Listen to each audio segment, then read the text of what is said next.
Welcome to the Entrepreneurial CEO Podcast, where we dive into the real stories behind building and scaling a business. Each episode, we sit down with CEOs, founders, and leaders to uncover hard-won lessons in leadership, systems, and team building. Listen in each week to learn directly from real business leaders who have been in your shoes, had success, made the mistakes, and all of the messiness that comes with building a business. If you're ready to learn from real-world leaders and gain insights you can apply today, you're in the right place. So let's get started. Hey everybody, welcome back. Israel, thanks for being here, man. Thank you, Andrew. All right. Hey everybody, today's guest is Israel Alvarez. He's the founder and CEO of SIMA. They're a fast-growing building automation and smart systems company. They spun out of multi-air services engineers. After nearly 2 decades helping lead his family's business, Israel made the bold decision to step away and start fresh, spinning out MASE's building automation systems division into what's now SIMA. The goal is to turn years of hands-on operating knowledge into a scalable software-driven solution that makes building systems smarter, more efficient, and far less dependent on specialized labor. But family and business can sometimes be challenging. And so this was a challenging decision for Israel and led to, what they're doing now. So I'm super interested to learn. I think he'll have some great lessons for us. Today, SIMA is redefining how automation contractors grow, blending service with technology. So Israel, thanks so much for being here, man. Thank you, Andrew. Thank you very much for inviting me here. Yeah. Yeah. Before I ask you a bunch of questions, maybe just, is there anything else you want to add to that about yourself or the business? No, that's pretty good summary. I'm a mechanical engineer by trade. Um, I started working in the pharmaceutical company, and then I went to work on our family business with my father, my brother, sister, mother, everybody. Um, that was in 2005. And as recently as this last May, that's when the transaction was completed, and now I'm on my own, basically. Yeah. You look pretty young, dude. How old were you when you started you joined the family business? So I was about, I think, 24. I started Okay. early.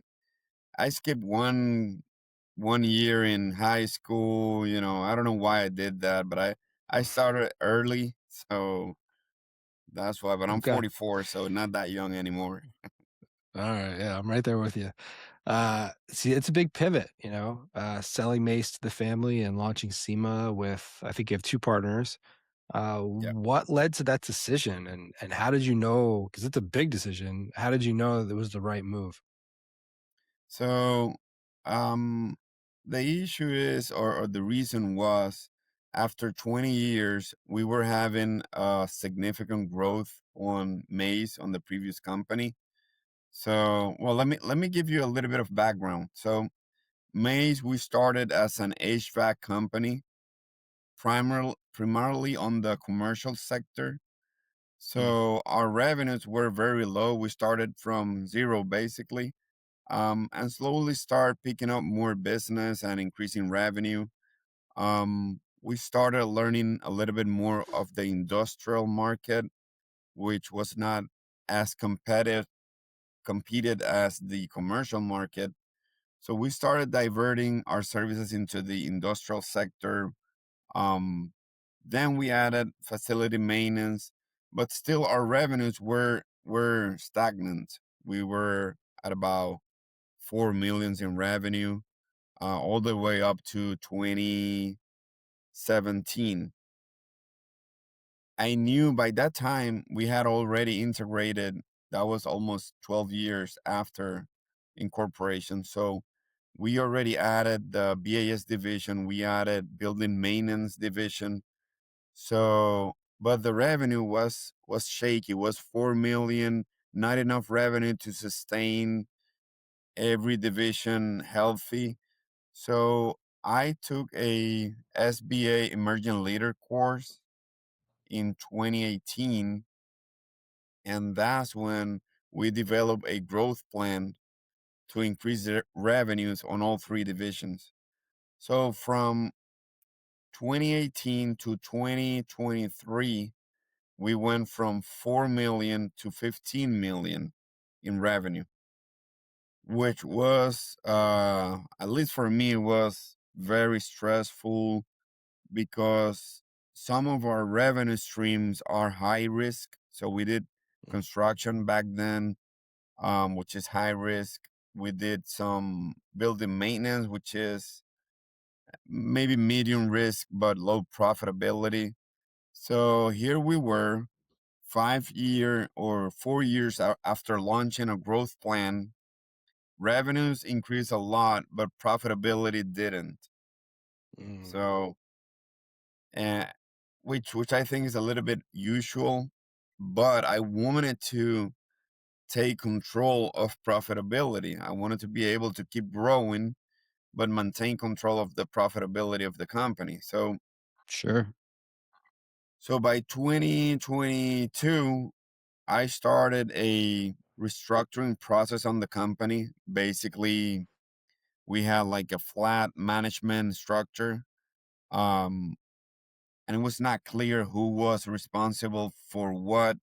So I started a restructuring process focused on efficiency, focused on accountability, on watching for profitability and all that. Um, but to give you the long story short, I was not able to get my directors, who were also my family, to buy in into the process. They wanted to do it. They thought I was trying to do too much, and shaking too much things, and apparently they wanted to do it on another way. They had another idea, stuff like that. So basically, I had two options. I could either use my legal status as the sole owner of the company and force my vision and my view into everybody, um or whatever I can do after that if they don't comply, but or do what I did, which was, I noticed that from the three divisions, the BAS division was the one with more, um that could have more potential, Hmm. that could be less dependent into human labor, Yep. um, and that I could really scale up in the future. So instead of trying to fight everybody else on my company, I just say, hey, you know, I'm gonna stay with the BAS division. I'll grow that. Give me some compensation, and let's part ways. And that's Mm. basically what I did. Okay. Um, what did you learn from that, man? Well, from that experience, right? Like we talked a little bit before where, having, and I don't want to lead the witness here, but like having the clearly defined roles, responsibilities so that you don't get into those conflicts, right? Super important with an operating agreement and, all those things. I mean, family obviously complicates things. No matter what you have in place, it's going to complicate things, right? Whether you're doing business with a friend or family, it's going to make things tricky. But like after going through that experience with Mason SEMA, what is your takeaway? How would you have done things differently? So as I mentioned, as I explained to you, one of the most important thing is to have the operating agreement, Yeah. written down legally. And when you start, I mean, I started when I was 24. I didn't knew anything about managing a business, anything about legal aspect, operating agreements, stock, anything. I didn't know anything of anything. Yeah. I just knew engineering. That was it. Right. So when you start a business, it's very important to define roles, and not only roles, to define what's going to happen if, for example, one of the partners gets incapacitated, or is that a Hmm. word, or you know or for some reason is not producing at the pace that is expected. There's a Yeah. unbalancing on the workload of the partners. What's going to happen, Right. how we're going to take that into consideration, or more importantly, on my case, Is there an exit mechanism where if one of the partners wants to sell the stocks, here is the path, here's how we're going to value the company, here's how we're going to get financing if needed. So those and many other are very important aspect that would have helped me to navigate this process a lot smoother and without so much contention. But in the lack of legal structure, you fall back into hopefully good faith, Mm, and that's when it gets tricky, you know. mhm.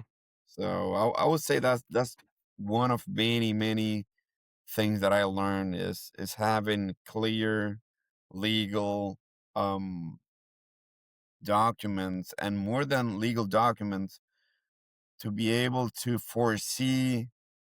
And obviously when you're starting, you're not going to be able to do that, but maybe get a an expert on that subject that can foresee future conflicts, potential conflicts, stuff like that, you know. Yep. And so now with SEMA, you have 2 partners? Yes. And how have you structured things differently with the new business? So the first thing was the operating agreement. Mm, When I sat down with them, I told them I want to make sure that if any one of us wants to exit, wants to sell their stock for any reason, there's a mechanism that is fair, that we think of it in advance, so that when that happens, we basically we don't end up fighting over it, you right, know. right. Yep. So that's where we started basically. Okay. What is this experience with the spin out with Mace and SEMA? Any takeaways from a leadership perspective or like a management perspective? Yeah, definitely. From a management perspective, and leadership maybe is sometimes you get you grow too fast, and Mm, if you don't have the processes in place, in my case it was like too late, or maybe a little bit too late to get those processes back in place to be able to keep growing. So it got so messy that I wanted to tackle everything at once, but I needed the support of the entire leadership team. So in that case, my family, I needed their buy-in, their commitment, because I was the CEO, so I was more towards the vision, towards the brand, towards the company, towards the exterior. But my brother, my family, they were more operations. So if I say, hey, we need to do this, but I'm not the one who implements this on the field, then mm, it's not gonna work. It's not gonna work.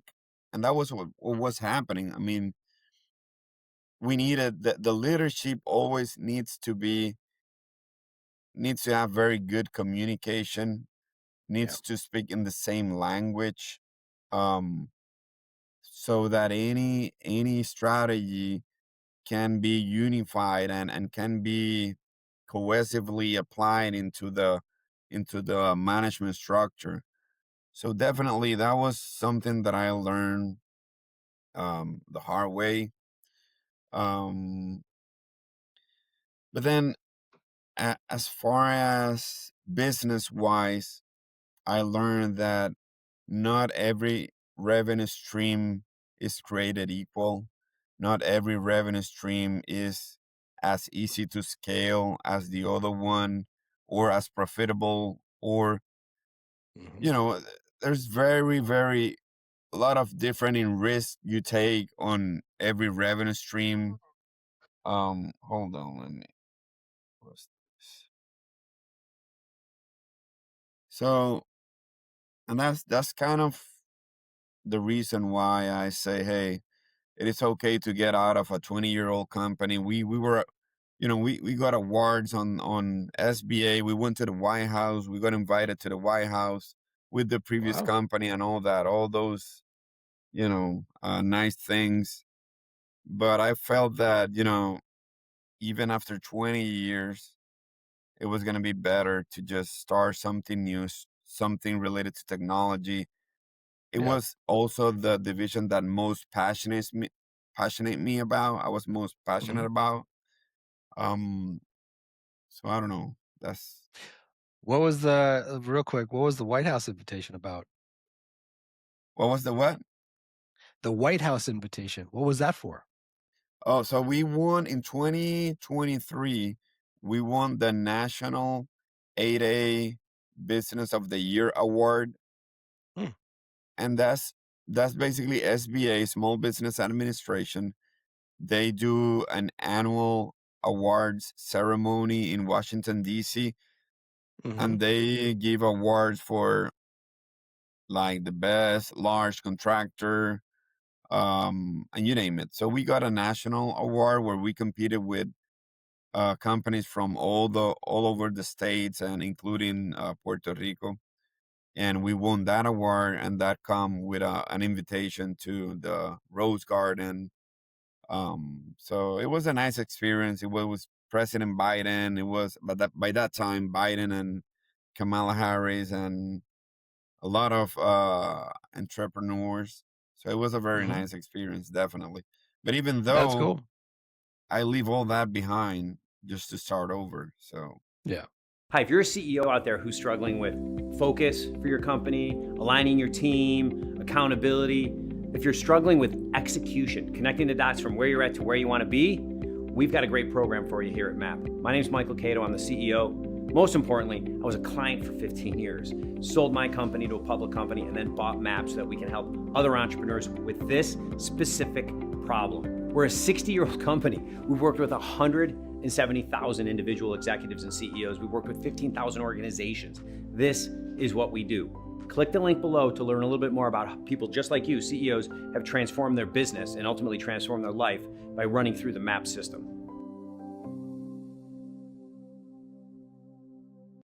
I would like to hear a little bit about when we talk on this show a lot about scaling and growth. And so, even though it was the old business, I would like to hear a little bit about.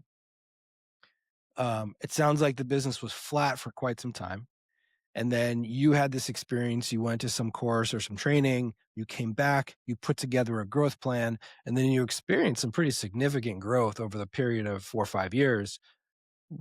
Tell me more about that. I'd like to hear, what that plan looked like, but plans are only plans, man. So it's more about execution. So what kind of execution did you put in place to see that growth? perfect. Yeah. So initially, I was the pretty much the sole driver of revenue on the company for many years, meaning I Mhm. was the one doing bids and getting potential customer on the phone, but mostly doing bids on the federal government, which was our prime customer. Everything is through bids, so you have to go look for the bids and prepare proposals, very long proposals, and do all that. So I was my own bottleneck. We didn't have a sales engine. Mm. We didn't have a sales guy, a proposal guy. So basically, we're at the mercy of the time that I had available to compete on proposals. Yep. So, and I knew we had excellent past performance on the work that we have performed for them, for the federal government in the past. So we had everything. We had a great service, technical knowledge, great past performance. So we only needed to sell it. And I knew that on the back of my mind, but had never gone into the business training where they tell you, hey, this is what you need to do. So on that course, basically it was like, okay, I know I have a great product or service. I have a great background, past performance. We just need to sell it. So I Mm. hire a proposal writer and I hire a cost estimator to start the sales engine. And I started coaching them in pricing and technical writing so that we could push forward more proposal per month or per year, and we did so. And that was basically the reason why we were able to grow. Just being able to have sell people, you know. Got it. Okay, so that's pretty simple. So you basically just didn't have a sales engine before, and you built that out, and you put that in place, and then coached them up and made sure they had the right training to do that. And then on the other end, once you started winning these proposals, you already have the correct operations infrastructure so that you could support the growth? Nope, No. that's the issue. That was the issue. You know, Ah, okay. that was the issue because the industry where we were highly labor intensive. Mm, So as the revenue increased, we needed significant more persons, more managers, and yep. we didn't have a well written um, processes on how to manage projects, how to manage new revenue. So that's when things start complicating. We didn't have quite well how to manage uh, even the money. You know, we didn't have like a tools inventory, equipment Mm, inventory that we could track how many tools we were buying per contract. You know, one of the contracts, one of the employees was stealing the tools and get into a pawn shop, and we didn't knew. You know, we didn't have any system to even detect that. oh, man. So, so, so that's why every time I can talk about it, I say, hey, you can grow, but make sure you're almost at least almost ready to grow in Yeah, the management side of things. So yeah. yeah, You don't have a leaky bucket for sure. exactly. So when you left there, how big was Mace? It was 15 million in revenue. So, all right, 15 million revenue. How many employees? About 90 something. Okay. Okay. Yeah, the revenue So per you left that. employee was not ideal. It was like 125, Yeah. 125,000 per employee. I knew that on the BAS um business, we can easily go to 200 or maybe more revenue per employee. So Yeah. I saw it as a better business model, easier to scale. Now we got all the knowledge of the last 20 years, and we're programming that into our controllers so that we don't need such specialized skill labor because Yeah. it is already programmed into the controllers. So the Okay. controllers only output notifications to field technicians that basically says, "Hey, go there and do that." Basically eliminating the need for troubleshooting. Makes sense. Makes sense. So you left I mean, look, technically 15 million is still a small business, but that's significant. 15 million, a lot of companies never make it that far. A lot Right. never make it that far. So it's great. It's a huge accomplishment that you and your family achieved. So then you exited now SEMA. How big is SEMA today? I know you're just starting, but how large is SEMA today? So we took seven. We're seven in total. So we're not. Okay. We're a very small company. Yeah. And we're on pace to sell 1.5 in the first 12 months, which is not bad. But we're quickly ramping up, and we're building a revenue base that is related to software, to product. Yeah. Yeah. So we're building the revenue base, the recurrent revenue base, and then on top of that is going to be projects. But we're focused on building the recurrent revenue base so that can compound with time, and then projects. So That's what's great about software and software solutions is the compounding revenue, right?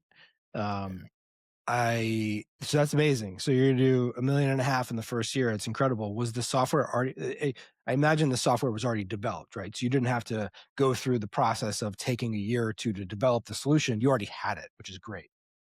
I already, well, that's an ongoing thing. So we have Yeah.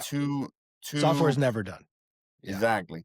Right. So we have two solutions. One is a solution that we are building in-house. So it's a software that we built in-house, and we have built it since the BAS division was in MASE, right?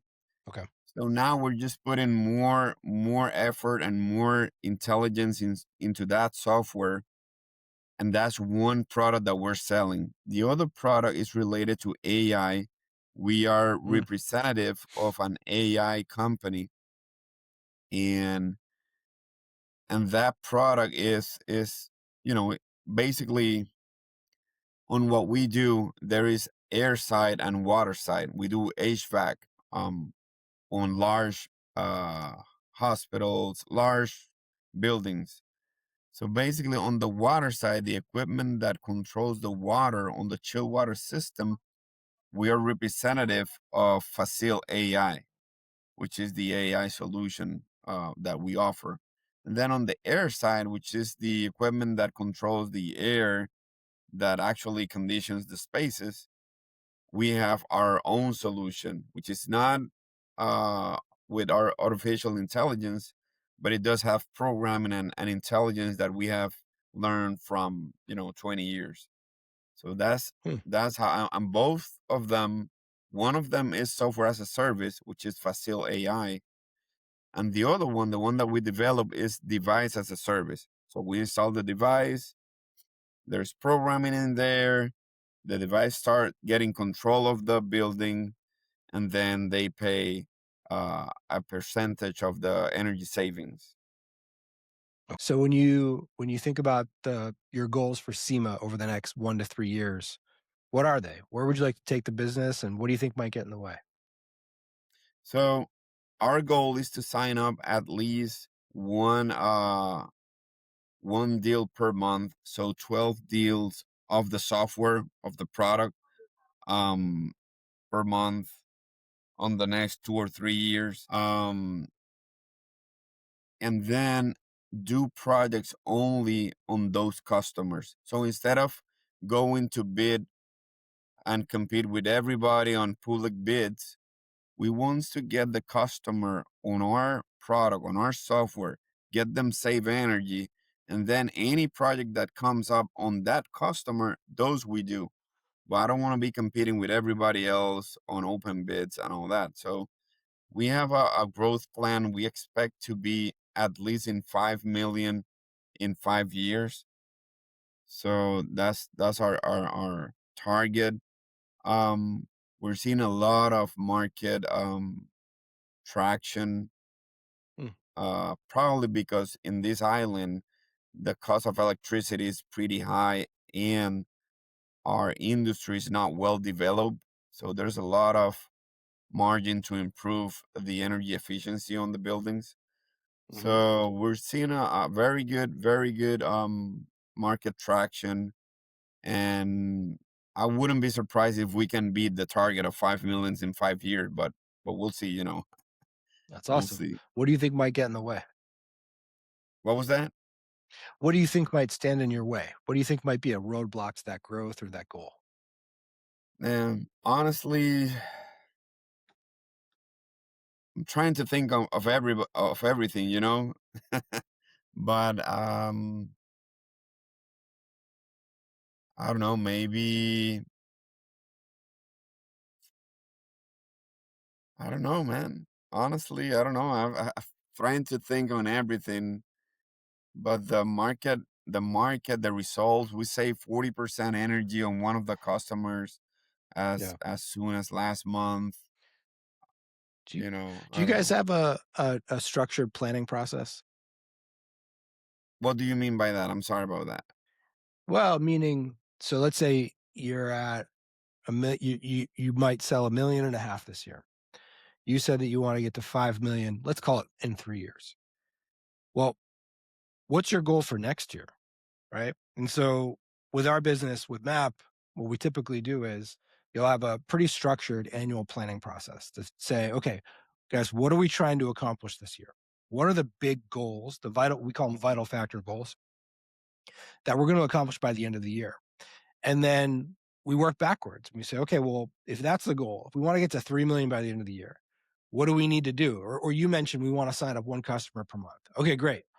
Do we have, like, when you talked about MASE, well, you were flat. Okay, well, there was no sales engine. So it's like what's great about that planning process is that it shines the light on what sometimes might be obvious or the things that you need to do in order to get to those goals, right? So, okay, guys, by the end of this year, we need to be at 3 million. Cool.